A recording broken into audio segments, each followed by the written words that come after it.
골다공증 있는 분들, 그리고 뼈가 부러졌을 때 잘 붙지 않는 분들을 위한 약초를 소개하겠습니다. 아침에 탄천 산책을 했습니다. 요즘이 날씨가 무척 덥지만 오늘은 좀 시원했던 것 같아서 열심히 저는 산책을 했는데, 사람들이 많지 않은 걸로 봐서 역시 더운 날씨구나 라는 생각을 하게 됐습니다. 오늘 제가 탄천에 간 이유는 다른 약초를 찍기 위함이었는데 오늘 소개할 약초가 눈에 띄는 거예요. 그래서 이때다 하고 여러분께 소개하기 위해서 다양한 모습을 좀 찍어 봤습니다. 일단 전체적인 모습을 볼까요? 노란색 줄기가 특징입니다. 꽃이 피어 있고 이미 꽃이 피고 나서 열매가 맺힌 곳도 있습니다. 이 식물의 이름은 실새삼이라고 합니다. 한 2주 전에 제가 한번 소개한 적이 있는데 오늘은 골다공증 있는 분들, 골절 있는 분들에게 중점적으로 좀 도움이 된다라는 말씀을 드리고 싶어서 다시 한번 소개합니다. 이 실새삼은 완전 기생식물입니다. 무슨 뜻이냐면 여러분 보시다시피 노란색 줄기가 특징이죠. 잎이 없습니다. 광합성을 하지 않거든요. 그래서 녹색이 아니고 노란색을 띠고 있습니다. 그리고 잘 찾아보면 뿌리도 없습니다. 그러면 뿌리가 어디에 있을까요? 지금 이 실새삼이 감고 있는 식물은 붉은 토끼뿔이죠. 붉은 토끼뿔도 지난번에 제가 소개한 적이 있는데 약초입니다. 최근에 연구 논문 보니까 항암 효과도 있다라는 식으로 발표가 된 적이 있는데요. 오늘 주제는 이 붉은 토끼뿔이 아니니까 이 붉은 토끼뿔을 감고 있습니다. 그러니까 뿌리를 붉은 토끼뿔의 줄기에 지금 꽂고 있는 건데, 그래서 머지않아서 이 붉은색 토끼뿔은 죽을 것입니다. 실새삼은 완전 기생식물이기 때문에 광합성도 하지 않고 그 뿌리를 이런 붉은 토끼뿔 또는 여러분이 산행을 하다 보면 칡에 많이 기생하는 걸 볼 수 있거든요. 또는 쑥에도 기생하고요. 환삼덩굴에도 기생을 합니다. 다양한 식물에 기생을 하면서 이러한 식물들을 고사시키는 거죠.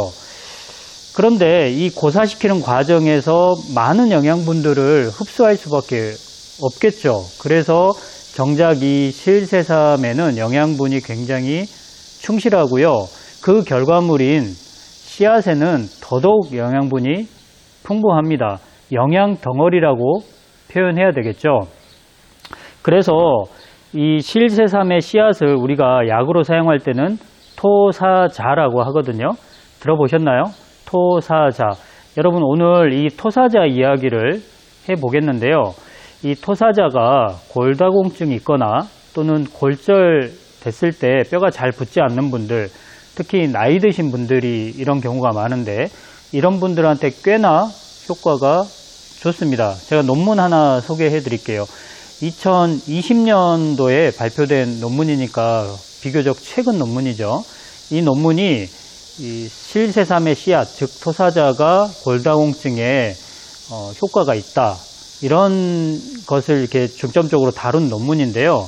논문으로 다루고 있을 정도로 임상에서는 실제로 골다공증 환자, 그리고 뼈가 부러졌을 때 뼈를 잘 붙게 하기 위한 목적으로 정말 많이 사용하고 있고요. 제 경험을 말씀드리면 몇 달 전인가? 그렇군요. 제 지인의 아내 되시는 분이 뼈가 부러졌나 봐요. 한 50세, 60세 가까이 되신 분인데 이분이 병원에서 뼈가 잘 안 붙는다는 거예요.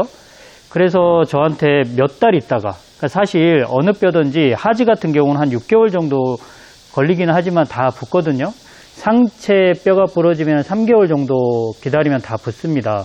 근데 이 아내분은 제가 부위를 잘 기억 못 하겠어요. 그런데 한 6개월 정도 지났음에도 불구하고 뼈가 잘 안 붙는다는 의사의 말을 듣게 된 거고, 그래서 다급해서 저한테 연락을 해온 겁니다. 그래서 제가 마침 이 토사자, 오늘 배우고 있는 실새삼의 씨앗, 이 토사자를 환으로 만들어 놓은 것이 있어서 드렸거든요. 그랬는데 한 그 이후로부터 몇 주 지난 것 같아요. 저한테 연락이 왔는데 뼈가 정말 잘 붙었다라는 이야기를 하는 겁니다. 저도 참 기분이 좋죠. 그런데 이러한 사건은, 이러한 경우는 참 제 주변에 많습니다. 그러니까 여러분도 오늘 배우는 토사자, 이 실새삼의 씨앗을 잘 기억을 해 놓으시기 바랍니다. 사실 자연에서 이 토사자나 새삼이나 실새삼을 보는 것은 아주 어렵지는 않지만 그렇다고 해서 엄청 많지도 않습니다. 그래서 이거를 채취해 가지고 여러분들이 사용해야 되겠다 이렇게 하는 것보다는 제가 인터넷 찾아보니까 판매하시는 분들이 좀 있는 것 같아요. 국산으로. 또 물론 수입도 있습니다. 이런 것들을 구매하셔 가지고 활용하시는 게 더 좋지 않을까라는 생각이 듭니다. 자, 어떻게 복용하면 좋을까요? 제가 방금 한번 힌트를 드렸었죠. 분말을 한 다음에 그 분말을 환으로서 복용하면은 훨씬 복용하기도 좋겠죠. 물론 이 토사자는 달여서 복용해도 되는 약입니다. 사실 우리 토사자가 들어가는 처방이 상당히 많아요. 근데 제가 지금 기억을 해보면 토사자가 들어가는 처방들은 대부분 보약입니다. 임신이 안 되는 경우에도 불임증 약으로 썼었고요.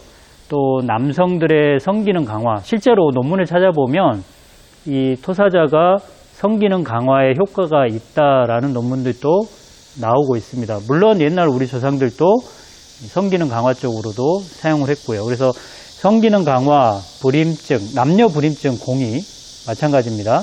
그리고 토사자는 어디에 또 효과가 있냐면 근골을 튼튼하게 한다라고 했습니다. 우리 조상들은. 여기에서 근육이죠. 그래서 허리가 아프거나 무릎이 아플 때 토사자를 사용하시면 좋습니다. 제가 항상 허리 아프고 무릎 아플 때 강조하는 것은 두충이나 우슬 등등인데 여기에 토사자 넣으시면 더 좋죠. 그리고 근골, 여기서 골은 뼈를 뜻하잖아요. 그래서 지금 제가 계속 얘기한 대로 뼈를 튼튼하게 하는 작용이 좋습니다. 우리 조상들도 골다공증에 쓴다 이런 기록은 없지만 뼈가 부러졌을 때 사용했다 이런 기록들은 많이 있거든요. 자, 오늘 배운 이 토사자를 여러분 잘 기억하셨다가 실생활에 이용하시기 바랍니다. 하나 갑자기 기억나는 게 있습니다. 이 토사자가 맛이 약간 맵다, 달다 이렇게 표현이 되어 있는데 실제로 먹어보면 매운맛은 강하지 않고 약간 매울 수가 있는데요. 실제로는 많이 맵지는 않아요. 그런데 이것을 분말을 한 다음에 쌀가루하고 섞어가지고 떡을 하면 좋습니다. 그러면 그 떡은 어디에 좋을까요? 허리에도 좋고 무릎에도 좋고 정력에도 좋고 뼈에도 좋고.